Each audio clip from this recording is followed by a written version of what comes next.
Oleh karena sebagian ulama mengibaratkan antara kebaikan-kebaikan dengan dosa-dosa seperti air dengan najis. Seperti air dengan najis. Kalau ada najis, maka dibersihkan dengan air. Semakin banyak airnya, semakin bersih najis tersebut. Ya. Ya. Dan terkadang sebagian najis harus dibersihkan dengan air yang banyak.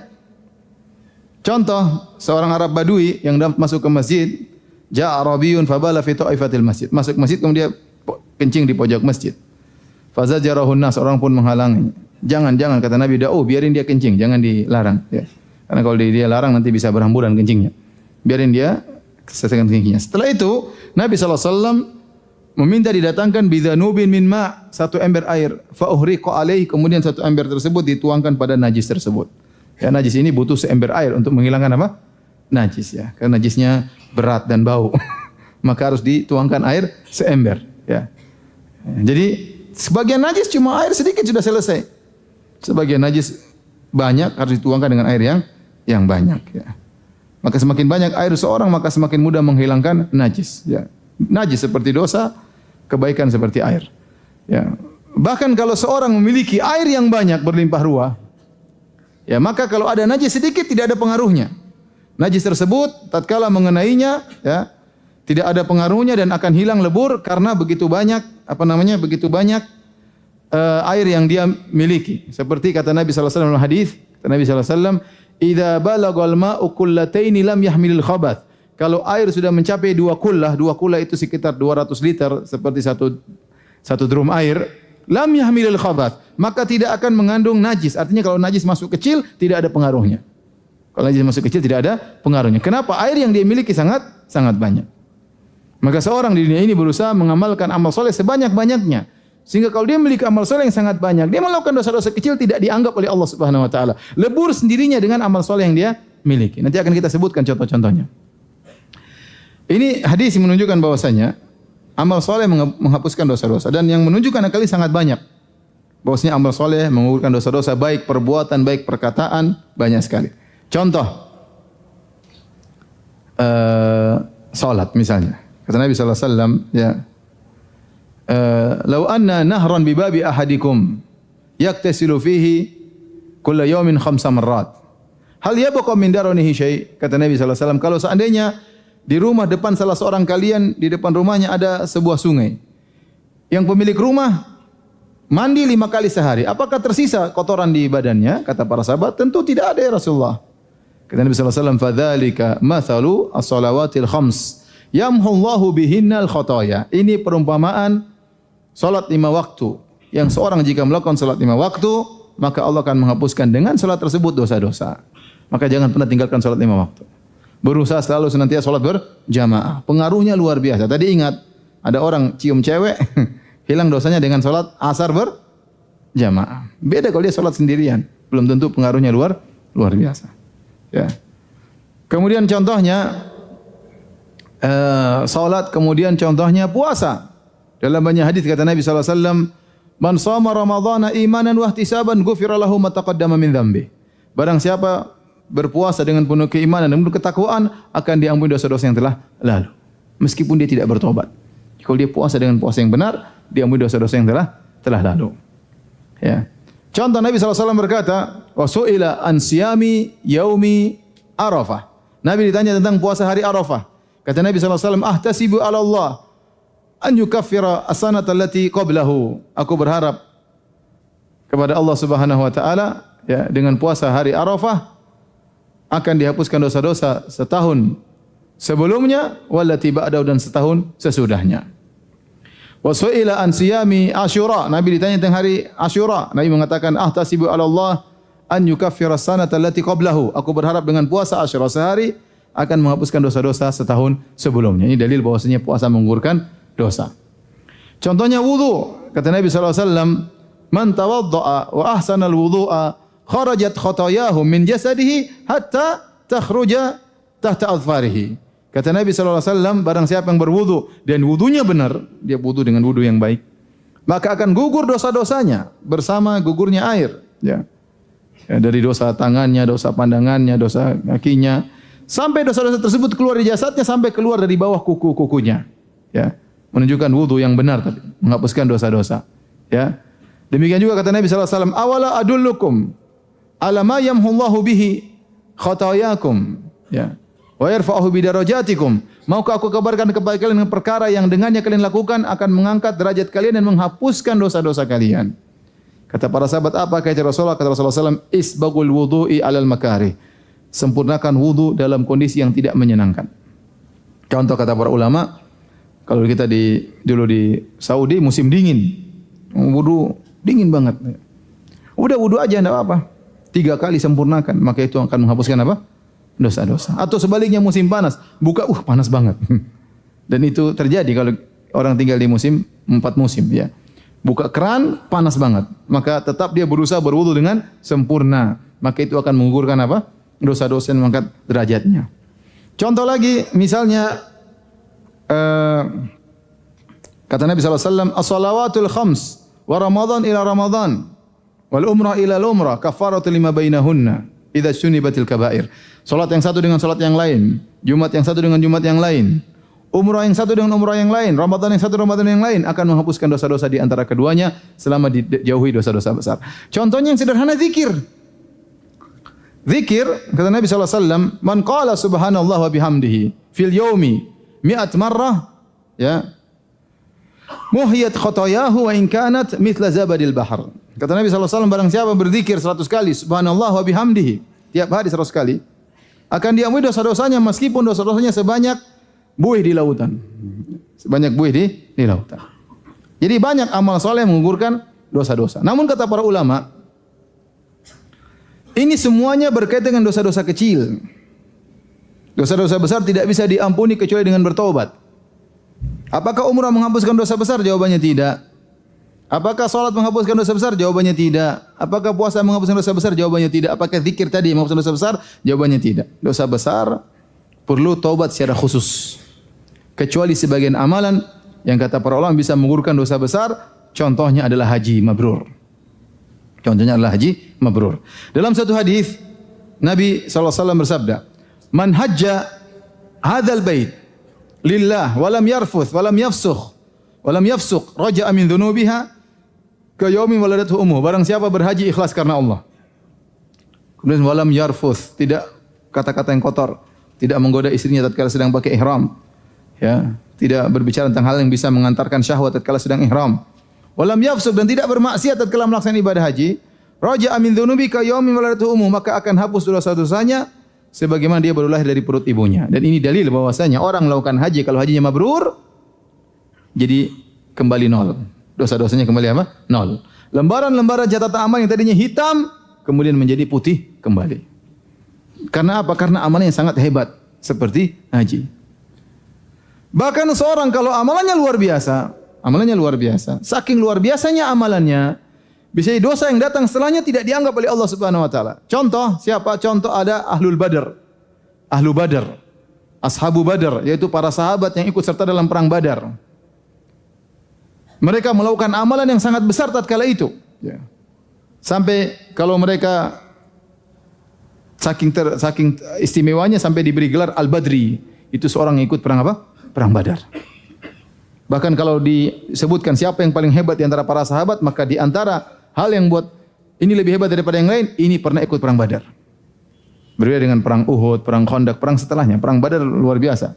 315 lawan berapa? 1000 orang. Ya. Kata yang Allah sebutkan dengan Yaumul Furqan, hari pembeda, hari penentu.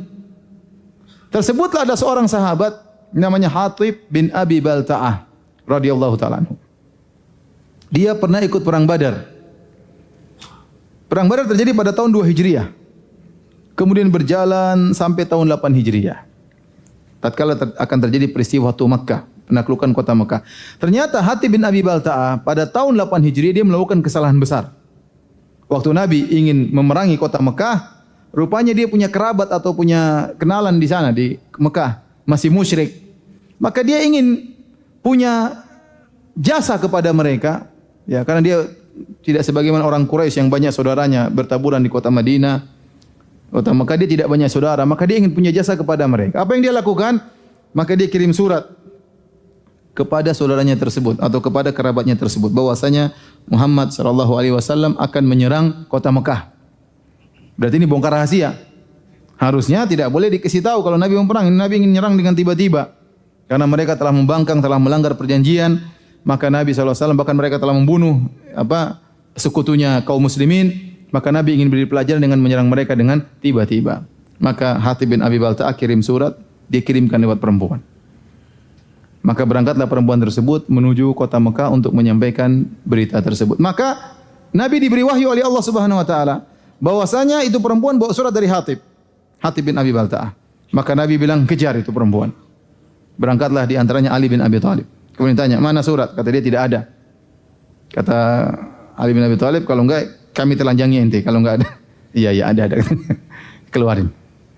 Akhirnya dibawalah surat tersebut kepada Nabi dan Nabi tahu yang kirim siapa? Hatib. Maka Nabi berkata, "Ma hadza ya Hatib?" Apa yang kau lakukan Hatib? Para sahabat sudah emosi. Umar berkata, "Da'ni adribu unuqa hadzal rajul." Ya Rasulullah, biarin saya penggal kepalanya. Ini bahaya karena dia bongkar rahasia Nabi sallallahu alaihi wasallam. Ini bukan main-main, masalah nyawa, ya. Ini kesalahan dia besar, ya. Tetapi Nabi sallallahu alaihi wasallam mengatakan, "La Allah ta'ala ala ahli Badar." Dan bisa jadi Allah sudah melihat siapa para peserta perang Badar. Faqala i'malu ma syi'tum qad ghafartu lakum, dan Allah berkata kepada tentang mereka, lakukan apa saja yang kalian lakukan, sungguhnya aku telah mengampuni kalian. Kenapa? Karena amal yang sangat apa? Luar biasa. Perang Badar. Dia melakukan, bayangkan dia melakukan dosa 6 tahun kemudian tidak mempengaruhi kondisinya sebagai penghuni surga.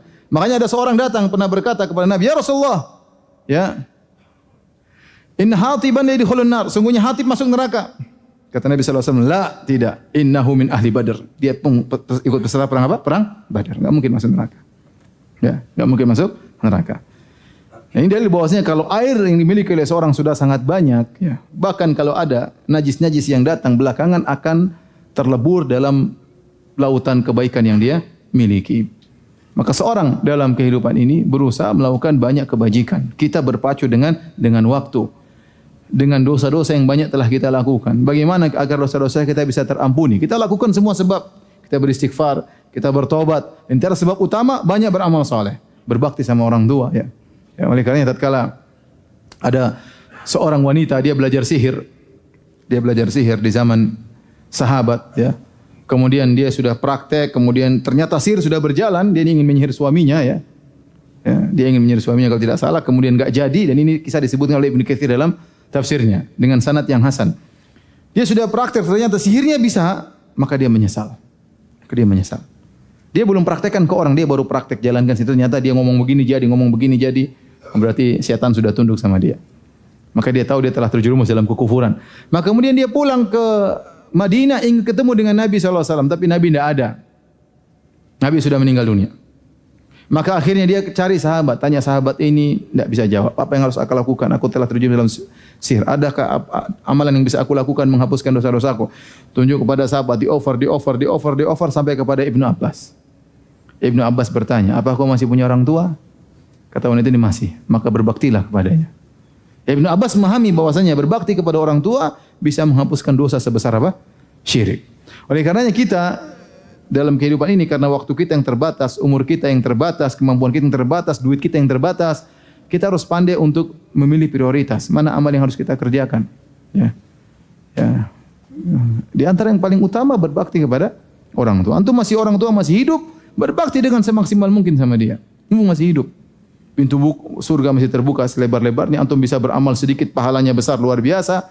Ya, sebagaimana perkataan Ibnul Munkadir, dia berkata, "Ya bitu agmizu rijlai ummi wa bata akhi Umar yusalli, famasarrani anna lailati bilailatihi." Aku semalam suntuk pijit kaki ibu, sementara saudaraku salat malam, tapi kalau suruh tukeran pahala aku enggak mau, ya.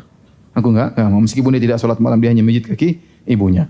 Oleh karenanya banyak seperti mungkin haji, kalau punya uang haji, bisa sedekah, bantu orang miskin, datang ketuk pintu rumah orang miskin, cari mereka yang susah. Sebagaimana kata para ulama, orang yang baik ada dua, ada orang baik yang ditunggu didatangi orang miskin mengetuk pintunya, ada orang baik yang mencari orang miskin untuk memberikan. Itu yang lebih afdal daripada yang pertama. Keikhlasan, kalau untuk melakukan amal soleh jangan diser-ser, tutup sebaik-baiknya. Ya, sedekah kata Nabi sallallahu alaihi wasallam, ya hatta la ta'lama shimalu ma tunfiqu yaminu, sampai tangan kiri tidak tahu apa yang diinfakkan oleh tangan kanan. Jangan suka share kebaikan cerita sana sini. Jauhkan diri dari kesombongan, salat malam. Lakukan sampai Anda memiliki lautan kebaikan. Suatu saat Anda berdosa sedikit-sedikit tidak dipedulikan oleh Allah Subhanahu wa taala. Baik. Allah Subhanahu wa taala berfirman, "Innal hasanati yudhibun sayyi'at." Sungguhnya kebaikan-kebaikan akan menghilangkan dosa-dosa. Di sini ada dua hal yang dibahas oleh para ulama. Apa yang dimaksud dengan pertama, apa yang dimaksud dengan kebaikan menghapuskan dosa-dosa? Ya. Yang pertama disepakati oleh para ulama bahwasanya dia tidak akan diazab. Kalau dia sudah melakukan kebaikan, ada dosa, dosa tersebut akan terhapus oleh kebaikan. Setelah terhapus oleh kebaikan, berarti dia tidak akan diazab. Kata Nabi SAW, "At-taibu minadz-dzam kama la dzambalahu." Seorang yang bertobat dari satu dosa atau dihapuskan dosanya seperti orang tidak berdosa karena sudah dihapus. Kemudian juga di antara faedah al-hasanat yudhibun sayyi'at, kebaikan menghilangkan dosa-dosa, yaitu dia akan mudah untuk melakukan kebajikan. Dia akan merasa berat untuk meninggalkan atau untuk melakukan keburukan. Dia merasa berat, ya. Kebajikan sekali dia mau maksiat berat rasanya. Berat rasanya. Makanya kata Allah Subhanahu wa taala, "Wa karraha ilaikumul kufra wal fusuqa wal isyan." Allah yang menjadikan kalian benci dengan kefasikan, benci dengan kemaksiatan, benci dengan kekufuran. Yang bikin kita benci siapa? Allah Subhanahu wa taala. Di antara kita bisa membuat diri kita benci kepada maksiat, kita banyak melakukan kebajikan. Di antara hal yang buat kita mudah untuk membenci kemaksiatan, banyak salat. Kata Nabi sallallahu alaihi wasallam, ya, bahwasanya inna salata, kata Allah Subhanahu wa taala, inna salata tanha 'anil fahsya'i wal munkar.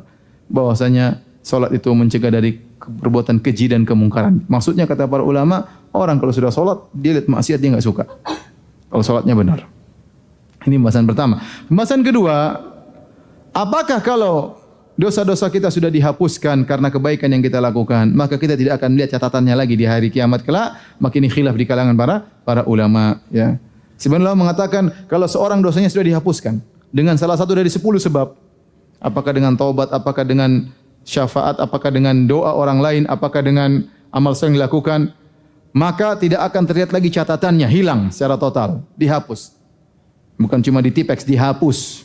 Tidak ada catatannya lagi. Ini pendapat sebagian ulama. Sebagian ulama yang mengatakan tidak. Meskipun sudah bertobat, meskipun sudah dihapuskan oleh dosa kebaikan-kebaikan, yang dihapus hanyalah hukuman. Adapun catatan masih tetap tertulis. Dan ini pendapat yang dipilih oleh banyak ulama, di antaranya Fudail bin Iyad rahimahullahu taala. Ya, adapun sabda Nabi wa'at bi sayyi'atil hasanah, sungguhnya kebaikan, lakukanlah kebaikan setelah keburukan, tamhuha, ini saya akan menghapuskan keburukan, maksudnya menghapuskan azabnya, menghapuskan hukumannya, bukan menghapuskan catatannya. Makanya Fudail bin Iyad mengatakan wa ya sau'atah, ya, wa in afaut, ya. Kata dia, ya, sungguh perkara yang memalukan pada hari kiamat kelak, meskipun Allah Subhanahu wa taala telah mengampuni. Jadi seorang tatkala hendak bermaksiat, dia ingat kalaupun maksiat tersebut dia bertobat darinya atau terhapuskan karena kebaikan yang dilakukan, catatannya terkadang masih ada dan dia akan lihat pada hari kiamat kelak. Demikian saja para hadirin dan hadirat yang hati Allah Subhanahu wa taala, sedikit yang saya sampaikan, ya. Mudah-mudahan nanti pada bulan depan, ya, kita bisa kajian buku tertentu, ya, setiap hari Selasa. Ini sekedar mukaddimah, ya. Tapi saya lihat banyak yang ngantuk, ya. Entah lapar, entah apa. Kalau ada yang bertanya saya persilahkan. Ya. Allah taala alam bisawab.